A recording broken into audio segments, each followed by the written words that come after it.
"You ruined my entire life," she said. Another beer, another swig, another song. "I wish I'd never even met you. You're the worst thing to happen to me." Another memory before I can even reel from the last. Another swig. Empty. Another night exactly the same as the last. Staring up at a night sky that used to feel like it belonged to me, but now just feels empty. Feels cold and lifeless like I do. Like I deserve to. Another beer. Blonde hair, black lungs by sorority noise ends too early, and I restarted to take another drink, desperate to feel anything as my spiral continues down. "I just don't understand. Please," she begs, and my heart shatters. The case of beer was getting dangerously low, and I'd have to ditch consciousness before the last one. I couldn't suffer the thoughts. The bed feels like a pit that I crawl into for a few hours at a time just to be awoken and driven from by dreams and half-conscious thoughts. I couldn't bring myself to be there tonight. I decided sleep could have me where I sat. So little fight left in me. Another swig. I sat back to embrace peace, watching the fireflies streak across the starry sky above me. I heard the movement from the bush in front of me. It wasn't enough to rouse me from my sleep, so close. Hopefully it was Tiger Lily, the neighborhood cat, coming to pay a visit. The memory of her weeping became the set piece to Whiskey Lullaby in my ear as I shuffled off. You know how dreams are, fleeting. The moment melts into whatever the subconscious is serving up. Might have been haunted lately. Haunted by memories of my mom, a few I have. Haunted by 2007, and now by the fruition of all the thistles planted in my heart. Tonight wasn't like that. Tonight I was swimming in darkness. No body, no sky, nowhere at all really. There wasn't anything to take in other than a sense of urgency.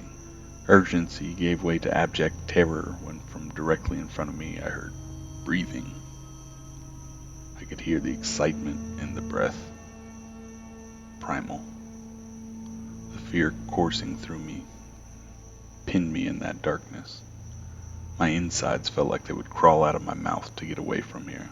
And whatever was so excited to see me. Movement in the bushes again. That was definitely not Tiger Lily. Immediately I'm back in the chair in my drunken fog. Before I even have a thought, the shame hits me. The bitterness at where I am. My head might as well be rooted to the ground. No loud song about pain or slow song about hurt in my AirPods.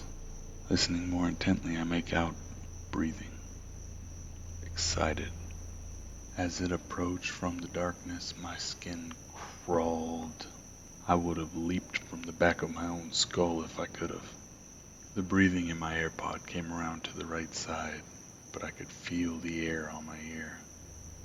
I could not open my mouth, but panic flooded my mind as a grotesque, pallid face slowly rose into my view. Each moment bloomed a fresh dose of revulsion and helplessness as the sagging skin finally gave way to misshapen eyes. One the size of my fist, the other sagging too low and milky. It turned my stomach to see him move beneath the film. The cheeks drooped like a mask that didn't fit right, and its mouth was just a hole exhausting a wet, fetid air. A thin, crooked finger traced its way up my chest and neck, cold and clammy. It leaned closer over my face, its big eyes stared down, unblinking, wide, longing. I was absolutely pinned. It pulled its finger off my neck and brought its hands to its face. Panic crescendoed in my soul. It pinched the corner of its cornea and it stretched. In that moment, it let out the most vile wail. There was so much agony. So much ecstasy. Its gaze never left mine, even as its pupils split, as its iris tore. The screaming in my ear had subsided into just labored breathing, almost whimpering. The burning in my eye melted away all thoughts and sense of self. I was just a shell filled with pain. The fragments of who I had been began to coalesce as I came to consciousness in the early morning light. My head was pounding, the world was spinning, every joint in my body felt locked up.